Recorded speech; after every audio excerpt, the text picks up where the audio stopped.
Hello everyone, welcome to this video.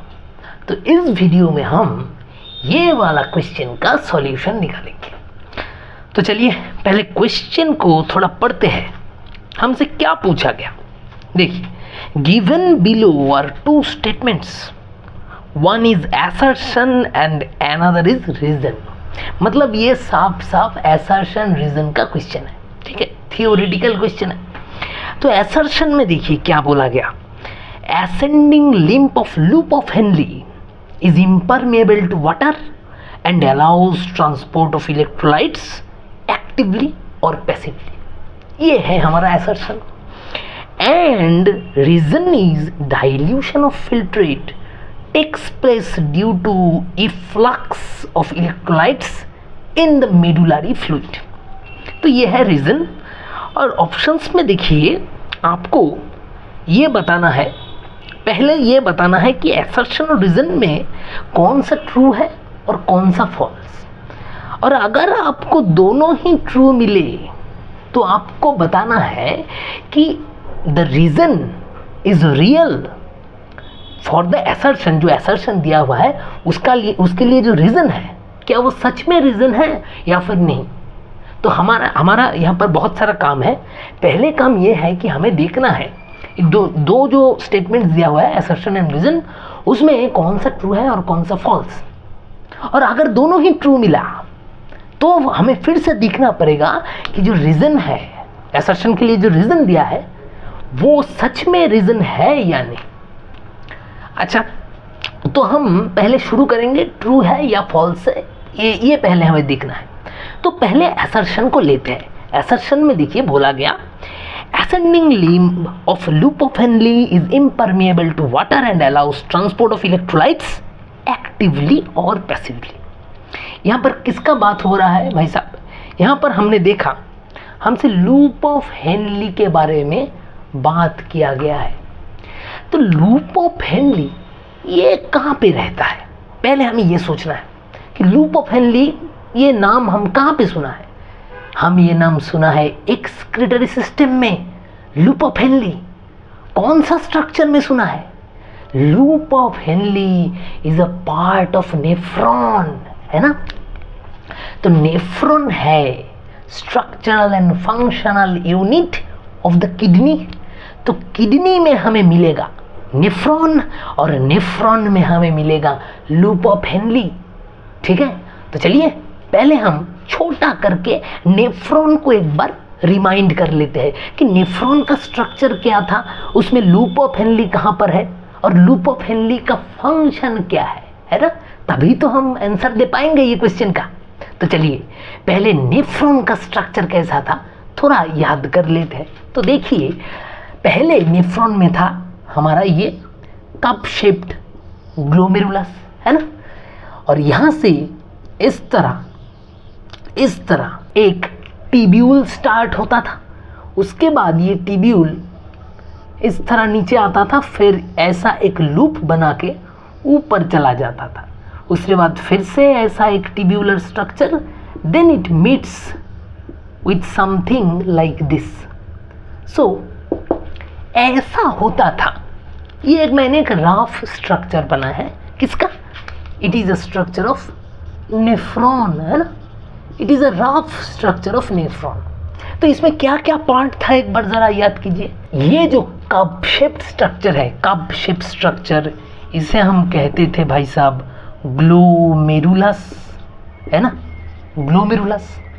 उसके नीचे मतलब उसके कंटिन्यूएशन में ये जो टिब्यूलर स्ट्रक्चर है यहाँ से यहाँ तक, इसे हम कहते थे क्या, प्रॉक्सिमल, है ना, प्रॉक्सिमल कॉन्वोल्यूटेड टिब्यूल, इसे हम कहते थे प्रॉक्सिमल कन्वोल्यूटेड टिब्यूल। उसके बाद ये जो लूप स्ट्रक्चर है, यहाँ से शुरू करके इतना दूर, ये जो लूप वाला हेयर लूप जो स्ट्रक्चर है, इसे हम क्या कहते थे, ये था 2 नंबर, इसे हम कहते थे भाई साहब हेनलीज लूप और लूप ऑफ हेनले, है ना। तो देखिए यहाँ पर होता था लूप ऑफ हेनले। उसके बाद जो ये कंटिन्यूएशन है लूप ऑफ हेनली से, फिर से ट्यूब्यूलर स्ट्रक्चर, इसे हम क्या कहते थे? नंबर 4, इसे हम कहते थे यहाँ से यहाँ तक, इसे हम कहते थे डिस्टल कन्वोल्यूटेड ट्यूब्यूल, है ना। और लास्ट में ये जो स्ट्रेट ट्यूब्यूलर पार्ट है जिसमें डिस्टल कन्वोल्यूटेड ट्यूब्यूल आके मिक्स हो जाता है, इसे हम कहते थे number 5 the collecting duct, the collecting duct. तो देखिए ये है हमारा पूरा नेफ्रॉन का स्ट्रक्चर। एक रफ स्ट्रक्चर बनाया है मैंने ताकि आपको याद आ जाए कि लूप ऑफ हेनली था कहाँ पर एक्चुअली, ठीक है। तो देखिए ग्लोमेरुलस, उसका कंटिन्यूएशन में प्रॉक्सिमल कन्वोल्यूटेड ट्यूब्यूल इतना, उसके बाद शुरू हो जाता है लूप ऑफ हेनली। ये जो hair loop, hairpin like loop like structure, इसे हम कहते हैं लूप ऑफ हेनली। उसके बाद डिस्टल कन्वोल्यूटेड ट्यूब्यूल और कलेक्टिंग डक्ट।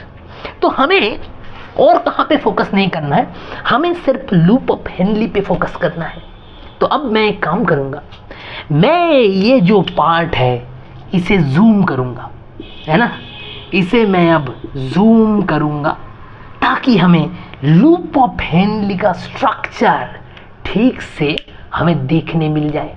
उसके बाद हम असर्शन में चला जाएंगे, ठीक है। तो चलिए मैं अब आपको दिखाता हूँ actual structure of loop of Henley. ध्यान से देखिएगा। तो लूप ऑफ हेनली को अगर हम जूम करते हैं तो देखिए ये था प्रॉक्सिमल कन्वोल्यूटेड ट्यूब्यूल, यहाँ से शुरू होगा लूप ऑफ हेनली ऐसे, उसके बाद ऐसे ये नीचे आएगा, उसके बाद यहाँ से ये फिर से ऊपर जाएगा, फिर से ऊपर जाएगा, उसके बाद थिक होगा, उसके बाद एकदम कंटिन्यूएशन होके चला जाएगा, क्या बन के चला जाएगा? डिस्टल कन्वोल्यूटेड ट्यूब्यूल बन के। तो ये है actually the structure of loop of Henley. ध्यान से देखिए, यहाँ पर बहुत कुछ इंपॉर्टेंट है देखने के लिए। पहले लूप ऑफ हेनली का कितना पार्ट होता है हमें पता है। लूप ऑफ हेनली ये यहाँ से यहाँ तक, ये पूरा स्ट्रक्चर को हम लूप ऑफ हेनली बोलते हैं। ये पूरा स्ट्रक्चर को पूरा, इसके 2 पार्ट होते हैं, एक है डिसेंडिंग पार्ट और एक है असेंडिंग पार्ट। डिसेंडिंग मतलब क्या? जो पार्ट नीचे नम रहा है, नीचे गिर रहा है, उसे हम कहते हैं descending part of loop of Henle. और जो पार्ट ऊपर जा रहा है उसे हम कहेंगे ascending part of loop of Henley. तो देखिए यहाँ पर ये पार्ट नीचे जा रहा है तो इसे हम क्या कहेंगे? इसे हम कहेंगे, ये पार्ट 1, इसे हम कहेंगे भाई साहब descending part, descending part of loop of Henle. और ये पार्ट जो कि ऊपर आ रहा है नंबर 2, इसे हम कहेंगे असेंडिंग पार्ट, है ना, असेंडिंग पार्ट, ये ऊपर आ रहा है ऑफ लूप ऑफ हेनली। तो ये भाई फंडा है पूरा, ये है पूरा का पूरा लूप ऑफ हेनली का स्ट्रक्चर। तो अब देखिए पहले हम डिसेंडिंग पार्ट पे फोकस करेंगे। डिसेंडिंग पार्ट पे हम पहले ध्यान देते हैं। तो भाई साहब डिसेंडिंग पार्ट है यहाँ से यहाँ तक। ध्यान से देखिए, क्या इसका जो स्ट्रक्चर है descending part of loop of Henle, क्या ये कंटिन्यूअस स्ट्रक्चर है? मतलब इसमें जो ट्यूब्यूल है उसका जो विड्थ है वो क्या सेम है पूरा पार्ट में? नहीं भाई साहब, देखिए डिसेंडिंग पार्ट में जो ऊपर का पार्ट है, upper part of descending loop of Henle, वो थोड़ा थिक है, वो थोड़ा मोटा है compare to the lower part. Lower part थोड़ा नैरो है ना। तो upper part is thick and lower part is thin of the descending part of loop of Henle. क्या बोला मैंने? एक बार लिख लीजिए, that is upper thick and lower thin. ये किसका है? ये है भाई साहब 1 का, है ना। 1 मतलब descending part, upper part is thick and lower part is thin. अब चलते हैं असेंडिंग पार्ट में। देखिए क्या ये इसका जो विड्थ है क्या ये सब सेम है पूरा का पूरा?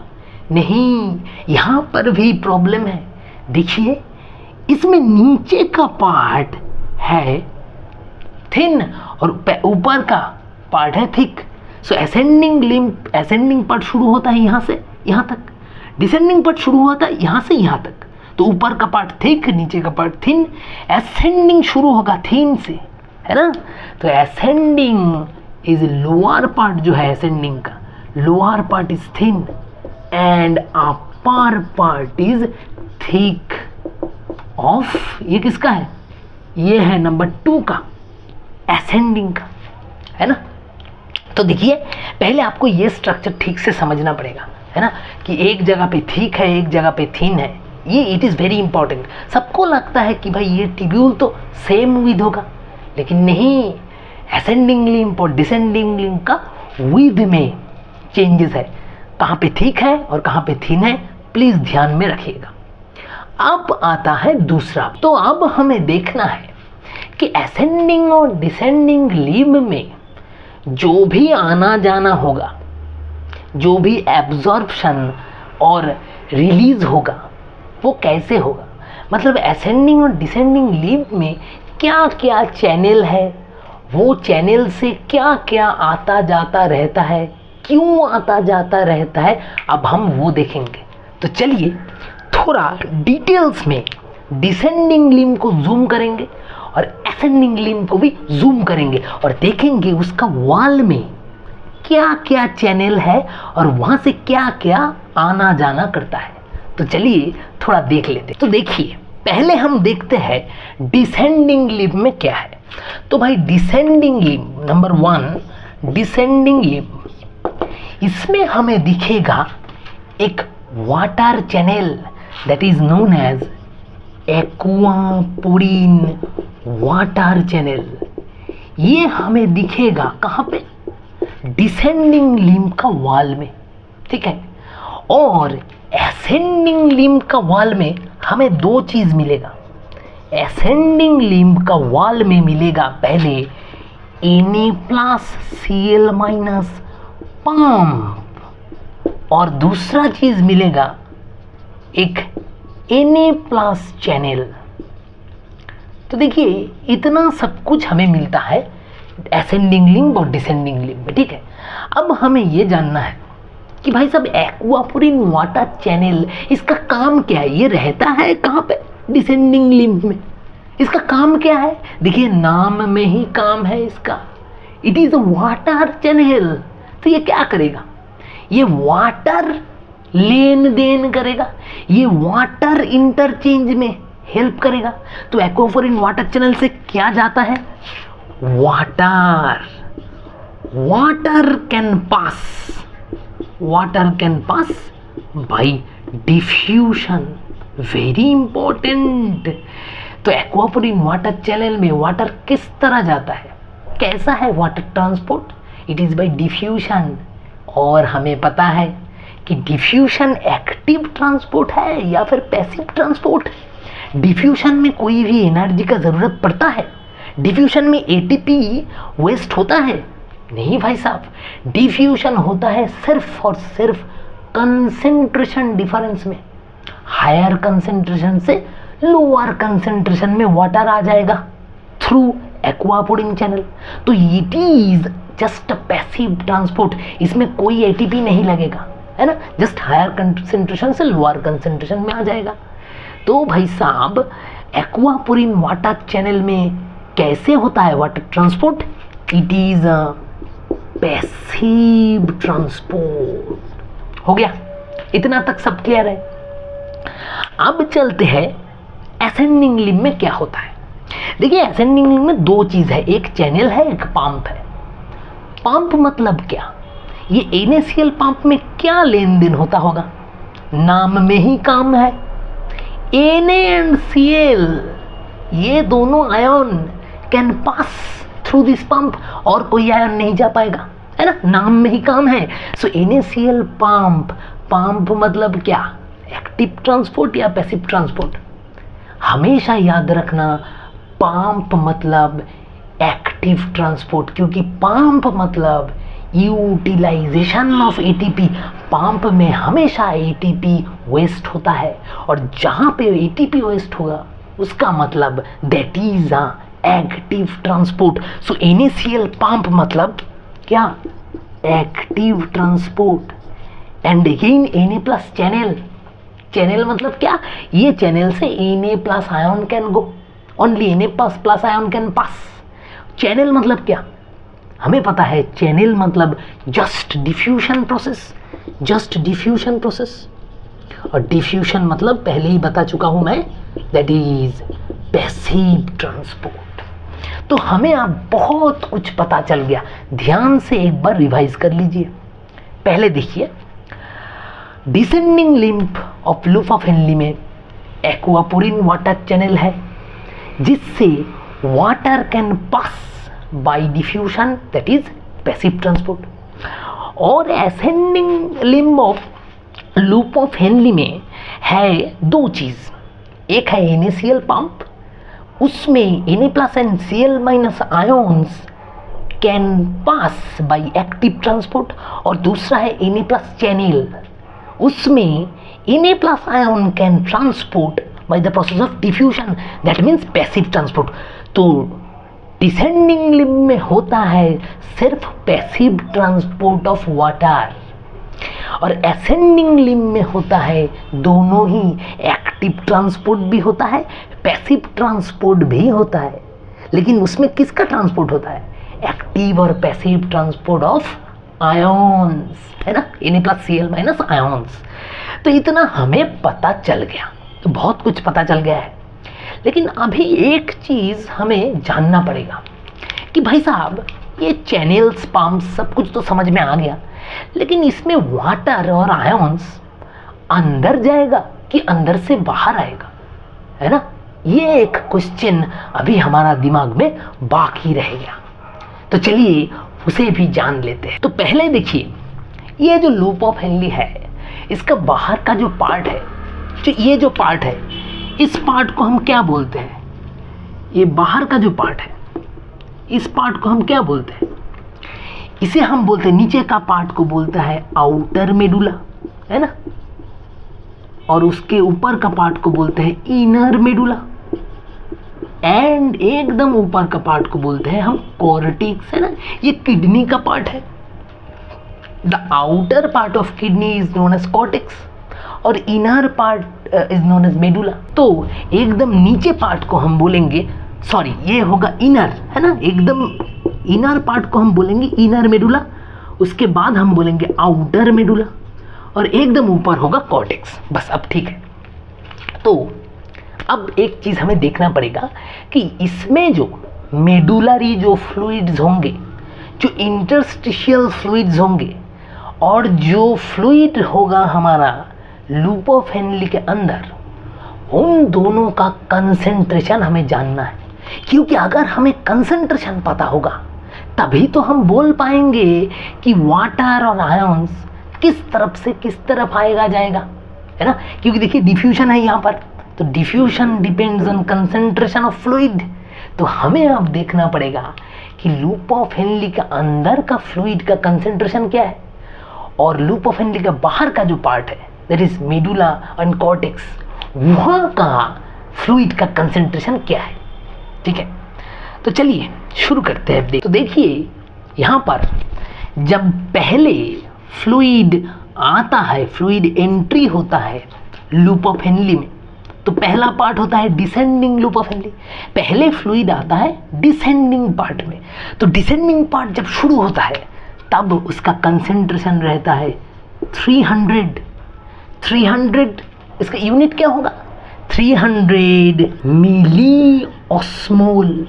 सो it is the unit of concentration, milli osmole. ठीक है, मैं यूनिट को यहाँ पर नहीं लिखूंगा क्योंकि फिर वो गड़बड़ हो जाएगा। So you must remember the unit is milli osmol, है ना।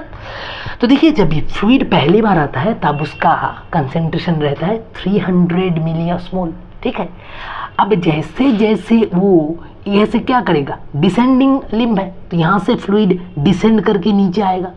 तो नीचे जब वो आएगा तब देखिए उसका कंसंट्रेशन 300 से बढ़कर हो गया 400। क्यों? क्योंकि भाई साहब ये आउटर मेडुला में कंसंट्रेशन बहुत ही ज़्यादा होता है। ठीक है, हमें पता है मेडुलरी फ्लूइड का जो कंसंट्रेशन है वो बहुत ही ज़्यादा होता है। Concentration is more, that means उस फ्लूइड में वाटर कम होगा, है ना। किसी का कंसंट्रेशन ज़्यादा है मतलब उस फ्लूइड में वाटर का अमाउंट कम होगा, तभी तो कंसंट्रेशन ज़्यादा है। तो देखिए बाहर का आउटर मेडुला में concentration is more, that means outer medulla में वाटर कम है ना। और अंदर का जो फ्लूइड था डिसेंडिंग लिम्ब में उसमें कंसंट्रेशन कम था, तो उसका मतलब है उसमें वाटर ज़्यादा था, है ना। तो loop of descending loop of Henle में वाटर ज़्यादा था, आउटर मेडुला में वाटर कम था। वाटर का कंसंट्रेशन बाहर था कम और अंदर था water concentration more. So process of diffusion क्या है? डिफ्यूजन में क्या होता है? From higher concentration to lower concentration move होगा वाटर। तो बताइए आप, अंदर वाटर का कंसंट्रेशन इज मोर, बाहर वाटर का कंसंट्रेशन इज लेस, तो वाटर कहाँ से कहाँ पर फ्लो करेगा?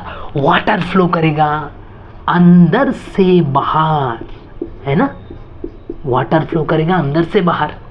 जब ये वाटर अंदर से बाहर फ्लो करेगा through this aquaporin water channel bye the process of diffusion, जब वाटर अंदर से बाहर आ जाएगा तब अंदर में जो फ्लूइड होगा उसका कंसंट्रेशन बढ़ जाएगा, है ना। पहले वाटर ज़्यादा था उसके लिए कंसंट्रेशन कम था, अब वाटर अंदर से बाहर आ गया तो इसका कंसंट्रेशन भी कम हो जाएगा, तो उसका कंसंट्रेशन भी ज़्यादा हो जाएगा। तो देखिए 300 से ये बढ़ के हो जाएगा 400 और भी वाटर निकल होगा, है ना। जितना वो नीचे जाएगा डिसेंडिंग लूप से उतना ही उसका वाटर कंसंट्रेशन घटते जाएगा। तो 400 से धीरे धीरे हो जाएगा 600, देन 900 और एकदम एंड में हो जाएगा ये 1200 मिलीऑस्मोल। देखिए डिसेंडिंग लूप ऑफ हेनले के एकदम एंड पार्ट में कितना कंसंट्रेशन बढ़ गया। इंटरस्टिशियल जो फ्लूइड था, लूप ऑफ हेनले में जो फ्लूइड था उसमें सारा का सारा वाटर बाहर आ चुका है, उसमें सिर्फ आयोन्स है ना। सब वाटर बाहर आ जाएगा एक्वापोरिन चैनल से, तो उसमें एकदम नीचे में 1200 मिलीऑस्मोल कंसंट्रेशन हो जाएगा। किसका? फ्लूइड का। ये डिसेंडिंग पार्ट का एकदम लास्ट में फ्लूइड कंसंट्रेशन सबसे ज़्यादा हो जाएगा। तो this will be this point, at this point most concentrated fluid मिलेगा हमें। कहाँ पर मिलेगा? हमें डिसेंडिंग लिम्ब का एकदम एंड में और असेंडिंग लिम्ब का एकदम शुरू में, है ना। डिसेंडिंग लिम्ब का एंड मतलब तो असेंडिंग लिम्ब का शुरू, तो वहाँ पर कंसंट्रेशन सबसे बढ़ जाएगा इंटरस्टिशियल फ्लूइड का। अब देखिए क्या होगा, अब असेंडिंग लिम्ब में वो एंटर कर चुका है तो असेंडिंग लिम्ब से वो ऊपर आएगा, ऊपर आता रहेगा, ऐसा है ना। तो असेंडिंग लिम्ब में क्या है? असेंडिंग लिम्ब में इनिशियल पंप है और इने प्लस चैनल है, मतलब यहाँ से कौन निकल पाएगा? वाटर निकल पाएगा? नहीं। असेंडिंग लिम्ब में तो कोई वाटर चैनल है ही नहीं, तो वाटर मूवमेंट नहीं होगा असेंडिंग लिम्ब में, है ना। सिर्फ आयन का मूवमेंट होगा। और कहाँ से कहाँ होगा? अंदर से बाहर या फिर बाहर से अंदर। देखिए भाई साहब ये कंसंट्रेशन बहुत ही बढ़ गया है, मतलब अंदर का जो कंसंट्रेशन है उसमें वाटर बिल्कुल भी नहीं है, सारा वाटर बाहर आ गया। अब सिर्फ और सिर्फ आयन्स है, तो उसका कंसंट्रेशन तो घटाना पड़ेगा, है ना। ये कंसंट्रेशन को तो घटा के 300 में आना पड़ेगा, तो वाटर तो आप ऐड नहीं कर पाओगे क्योंकि वाटर चैनल है ही नहीं। तो अब एक चीज़ कर सकते हैं, उसमें जो आयन्स है अब उसे आप बाहर कर दीजिए, तब भी तो वो जो कंसेंट्रेशन है वो घट जाएगा, है ना। वाटर इंक्लूड करके भी आप कंसेंट्रेशन घटा सकते हैं, आयॉन्स को बाहर करके भी आप कंसेंट्रेशन घटा सकते हैं। आप यहाँ पे वाटर को बाहर नहीं कर सकते, सॉरी वाटर को आप अंदर नहीं ला सकते क्योंकि there is no water channel present. तो आप क्या करेंगे, आयॉन्स को बाहर ले जाएंगे। तो यहाँ से क्या होगा, यहाँ से शुरू होगा Na+Cl- बाहर जाना, यहाँ से Na+, यहाँ से Cl- सारा बाहर निकलता जाएगा। और क्या होगा, अंदर का जो फ्लूइड था उसका कंसेंट्रेशन फिर से घटने लगेगा, फिर से पहले की तरह होने लगेगा। तो 1200 से धीरे धीरे 700 होगा, धीरे धीरे 400 होगा, 300 होगा, और जब वो निकलेगा तब उसका कंसेंट्रेशन हो जाएगा अराउंड 100। तो देखिए ये है लूप ऑफ हेनली का पूरा स्टोरी, है ना। थोड़ा अटपटा है लेकिन ध्यान से सोचिए, इसमें कुछ भी नहीं है। छोटा करके मैं आपको बता देता हूँ। ये जो डिसेंडिंग लिम्फ है loop of Henle, it is permeable to what, इसमें कौन आ जा सकता है। So descending limb is permeable to water, है ना, क्योंकि एक्वापोरिंग चैनल है, और इम्परमिएबल टू आयॉन्स, क्योंकि कोई आयन चैनल इसमें है ही नहीं, पंप भी नहीं है, चैनल भी नहीं है, तो इसमें कोई आयन्स आ जा नहीं पाएगा। सिर्फ water will be coming out from inside to outside of descending loop of Henle. और असेंडिंग लूप ऑफ हेनली किसका परमिएबल है, इट इज भाई साहब परमिएबल टू आयन्स, है ना। आयन्स कैन मूव अराउंड, क्योंकि इसमें पंप और चैनल है सिर्फ आयन्स के लिए, बट इम्परमिएबल टू वाटर। तो सिर्फ आपको ये दोनों चीज़ याद रखना पड़ेगा। मैं आपको पूरा स्टोरी बता दे चुका हूँ, लेकिन आपको सिर्फ इतना याद रखने से काम बन जाएगा, ठीक है। तो अभी सब हो गया, आपको सब कुछ पता है कि क्या हो रहा है एक्चुअल में, है ना। तो पूरा स्टोरी खत्म करने के बाद अब आप क्वेश्चन में थोड़ा ध्यान दीजिए, है ना। क्वेश्चन को तो हम भूल नहीं सकते, हम क्वेश्चन के लिए ही तो इतना सब कुछ हुआ आपको। तो चलिए असर्शन रीजन सबको आप देखते हैं हम, और आप खुद ही हमें आंसर बता दीजिएगा, ठीक है। तो चलिए चलते हैं क्वेश्चन में। असर्शन में बोला गया था ascending limb of loop of Henle is impermeable to water. देखिए ascending limb is impermeable to water, yes that is true, ये सही बात है। And allows transport of electrolytes actively और पैसिवली। इलेक्ट्रोलाइट्स मतलब आयंस, सो अलाउ करता है ions को, कैसे, एक्टिवली भी करता है और पैसिवली भी करता है। देखिए यहाँ पर पंप भी है, चैनल भी है, मतलब पहला जो असर्शन है वो बिल्कुल सही है। सो हमें पहला आंसर मिल गया, that is assertion is true. हमें पहले ट्रू और फॉल्स दिखना है, तो असर्शन हमें ट्रू मिल गया। अब रीजन में चलते हैं। देखिए dilution of filtrate takes place due to efflux of electrolyte in the medullary fluid. Medullary fluid कौन सा है, ये बाहर का मेडुला का जो फ्लूइड है उसे हम मेडुलरी फ्लूइड कहते हैं। तो बोला डाइल्यूशन, ये जो अंदर का जो है इसे हम फिल्ट्रेट कहेंगे। ये लूप ऑफ हेनली के अंदर से जो फ्लूइड जा रहा है ये है फिल्ट्रेट, और मेडुलरी फ्लूइड है बाहर। तो dilution of filtrate takes place due to efflux. Efflux मतलब अंदर से बाहर जाने को हम कहते हैं इफ्लक्स। फ्रॉम, हम क्या इफ्लक्स हमें किसे कहते हैं, इफ्लक्स देखिए फ्रॉम इनसाइड टू आउटसाइड, इसे हम कहते हैं इफ्लक्स। एंड इनफ्लक्स ठीक उल्टा, इनफ्लक्स मतलब फ्रॉम आउटसाइड टू इनसाइड। ये है दोनों चीज, हमेशा याद रखना, ठीक है। तो यहाँ पर क्या बोला कि फ्लक्स ऑफ इलेक्ट्रोलाइट, मतलब electrolytes are going from inside to outside, ions are going from inside to outside.